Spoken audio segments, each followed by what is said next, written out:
तो दर्शक बंधु जदि आपणक पाखरे 1 लाख टंका अछि अर्थात आपणक बैंक अकाउंट रे जदि 1 लाख टंका रहिछि ताहाले सही टंका को आपण माने केउठी रखिले बा केउ स्कीम रे इन्वेस्ट कले आपणको अधिक सुध मिली परिबो। चलंतु आजिर ए वीडियो रे आमे पूरा कैलकुलेशन करिकि देखिबा। तो निश्चित भावरे वीडियोटी आपणक पई इन्फॉर्मेटिव बटे। वीडियोटी को शेष पर्यंत देखिबे एवं ता सहित वीडियो को गोटे लाइक करिकि चैनल को मध्य सब्सक्राइब कर नेबे। तेबे दर्शक बंधु मने करंतु जे आपणक पाखरे 1 लाख टंका अछि एवं सही टंकाटी आपणकर नॉर्मली सेविंग अकाउंट रे आपण माने रखिछंती। माने आपण माने जो बैंक रे खाता खोलुछंती सेही खाता रे ही आपण माने रखि देइछंती। तो आपणको केते सुध मिलिबो चलंतु प्रथमे आमे तारो हिसाब करिबा। तो देखंतु आपण माने जदि पोस्ट ऑफिस रो सेविंग अकाउंट खोलिछंती ताहाले आपणको सुध केते मिलुची 4% रो सुध मिलुची। तो जदि आपण माने 1 लाख टंका गोटे वर्ष पई सही अकाउंट रे समिति रखि दउछंती ताहाले गोटे वर्ष परे आपणको सुध केते मिलिबो 3650 टंका आपणको सुध मिलिबो एवं 2 वर्ष पई रखिले 7300 सुध मिलिबो 3 वर्ष पई रखिले 11000 टंका सुध मिलिबो एवं 5 वर्ष पई आपण माने रखिले 18500 टंका सुध मिलि जिवो। तो जदि आपण माने 1 लाख टंका को आगामी 5 वर्ष पई आपणकर नॉर्मली सेविंग अकाउंट रे रखि देउछंती ताहाले 5 वर्ष परे आपणकर केवल सुध केते मिलिबो लाख टंका रे 18500 टंका। किंतु से जगह रे जदि हमें देखिबा एसबीआई बा स्टेट बैंक ऑफ इंडिया रो सेविंग अकाउंट रे जदि आपण माने सही समान लाख टंका रखि देउछंती ताहाले आपणको केते सुध मिलिबो। काहे कि ना देखंतु एठी आपणकर इंटरेस्ट रेट बा सुध हार कम रहिछि 2.5% रो सुध आपणको प्रदान करा जाउछि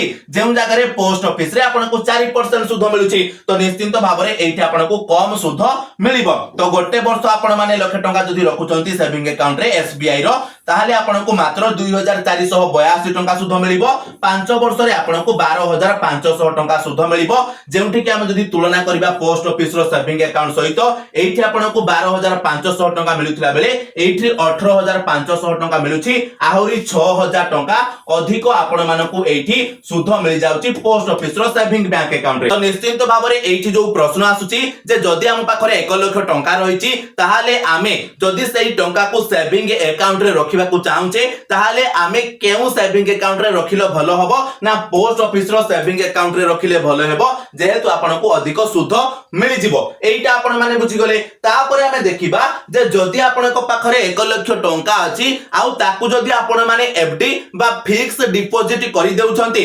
ताहाले आपण मानको केते सुध मिलिबो। तो देखंतु जदि आपण माने पोस्ट ऑफिस रे एफडी करूछंती ताहाले गोटे वर्ष पई आपण माने जदि सेही लाख टंका को एफडी करि देउछंती ताहाले आपनको 6.9% रो सुध दिया जाउछि एवं गोटे वर्ष परे आपनको टोटल सुध केते मिलि जिवो 7081 टंका एफडी कले आपनको सुध मिलिबो। जोठी कि आपण माने जदि नॉर्मली समिति सेविंग अकाउंट रे रखि थांते मात्र आपनको 3650 टंका मिलि थांता किंतु एफडी कर देले तारो डबल आपण मानको मिलि गला। ठीक से भली भाबरे जदि आपण माने लाख टंका को 2 वर्ष पई एफडी करि दउछंती ताहाले आपनको 7% रो सुध दिया जाउछि 2 वर्ष परे आपनको 14888 बा मोटामोटी भाबरे 15000 टंका रो सुध आपण मानको मिलि जिवो। ठीक से भली भाबरे 3 वर्ष पई जदि आपण माने 1 लाख टंका को पोस्ट ऑफिस रे एफडी करि दउछंती ताहाले आपनको 7.1% रो सुध हार प्रदान करा जाउछि एवं 3 वर्ष परे आपनको 23508 टंका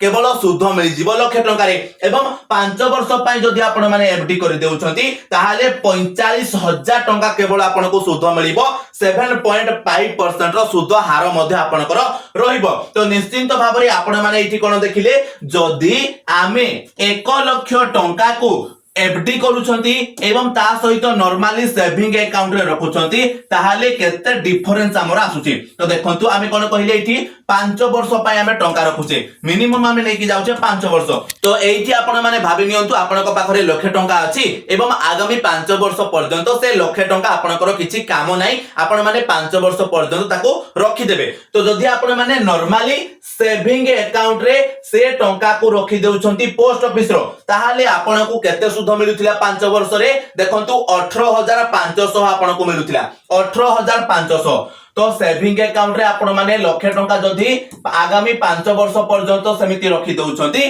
तो 18500 टंका केवल आपण मानको सुध मिलुतिला किंतु जदि से जगह रे आपण माने पोस्ट ऑफिस रे एफडी करि देउछंती आगामी 5 वर्ष पर्यंत सही 1 लाख टंका ताहाले आपण मानको केते टंका सुध मिली गला पाखा पाखी 45000 टंका 45000 टंका आपनकर सुध मिलिबो तो देखंतु केते फरक रहउची भाई आहुरी 20-25,000 टंका प्लस आपनकर फरक रहउची 25,000 टंका प्लस आपनकर फरक रहउची मोटा मोटी हिसाब रे जदि मु कहिबी तो जदि एटी हमें पूरा कैलकुलेशन करिबा तो आपनकर पाखा पाखी 26,500 टंकार डिफरेंस पळे आसुची 26,500 टंकार डिफरेंस माने भाबंतु जदि आपण माने केवल टिकिए भूल करि देउछंती आउ सही टंका को समिति 5 वर्ष पर्यंत नॉर्मल आपनकर सेविंग अकाउंट रे रखि देउछंती ताहाले 26,000 टंकार लॉस आपण माने खाइ जाउछंती 26,000 टंका भाई एइटी न थाए सेटा जण जण कर दरमा आइ थाए गोटे गोटे मासर मध्य तो निश्चित भाबरे जदि आपनक पाखरे आपनक अकाउंट रे एमिति किछि टंका रहिछि लक्षे कि 2 लाख टंका किबा 50,000 टंका भी जदि रहिछि सेउ टंका को आपण माने समिति नॉर्मल सेविंग अकाउंट रे रखंतुनी कम से कम ताको एफडी करि दियंतु जा द्वारा आपनको किछि भलो सुध मिली पारिबो तो निश्चित भाबरे आशा करूछि जे ए वीडियो रे आपण माने बुझी गले जे आपनकर जदि लक्षे टंका आपण रखुचंती एफडी रे रखिले आपनकर अधिक लाभ आपनको मिलुछि सेति पय आपण माने एफडी करबाटा बेस्ट रहिबो सब बेले जदि आपनको पाखरे किछि मोटा अंकर टंका हेइ जाउछि तो निश्चित भाबरे वीडियो टे इन्फॉर्मेटिव हेतिले वीडियो को लाइक करिवे चैनल रे नुवा हेतिले चैनल को सब्सक्राइब कर देबे ता सहित ए वीडियो टी को आपनकर परिवार लोकन सहित शेयर कर देबे जा द्वारा माने समस्ते एही सीक्रेट विषय रे जानि परिबे एवं सेमानक पाखरे जदि किछि टंका अछि ताकू से माने एफडी करिकि भलो रिटर्न भी पाई परिबे तबे चलंतु दर्शक बंधु आजिरो वीडियो रे एतिकी पुणी देखा हबो आ गोटे नुवा वीडियो रे सेति पर्यंत विदाय दियंतु जय जगन्नाथ।